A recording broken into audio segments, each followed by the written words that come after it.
From the Newstalk ZB newsroom, this is News Fix. In this update, National says KiwiSaver will be compulsory if they're re-elected, promising a dramatic shake-up of the country's retirement scheme. Leader Chris Luxon announced the policy at the party's annual conference this morning.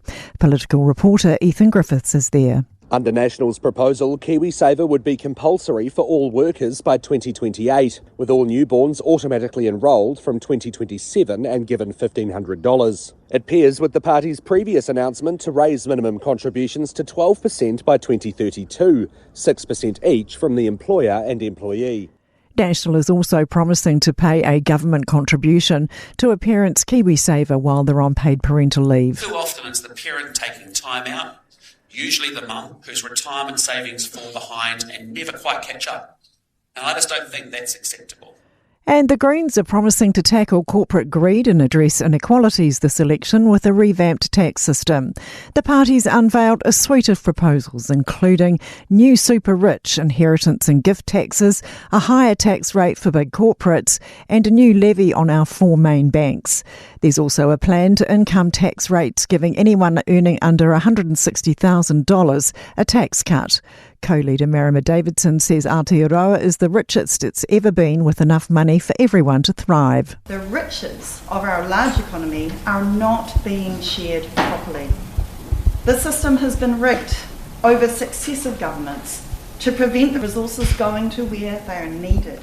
Peace talks between the US and Iran are set to go ahead despite Israel's continued attacks in southern Lebanon and the Strait of Hormuz being closed. Iran's announced the waterway is shut to tanker traffic due to continued IDF operations in Lebanon, breaching its peace deal with the US. However, the US says the strait is still open and delegates will meet with Iran officials in Switzerland for further discussions.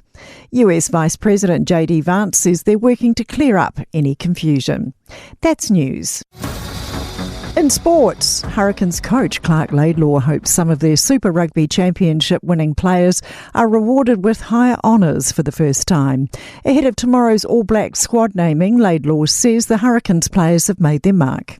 We've done everything they can around the performance for the Hurricanes. It'll depend how Rans wants to play the game and what he's looking for in each individual, but we've certainly got a lot of good players that are playing some of their best rugby, so yeah, I'm sure the selection will go some of the boys' way. A surprise Shane von Gisbergen after bagging pole position for the NASCAR Cup Series race at the Coronado Naval Base in San Diego.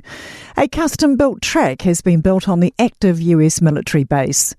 The Black Sticks men have secured the bronze medal at Hockey's Nations Cup in South Africa with a 3-1 win over Japan.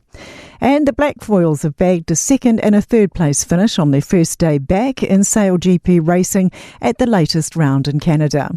That's sport. I'm Sandy Hodge. For more news, listen to Newstalk ZB on the free iHeart app.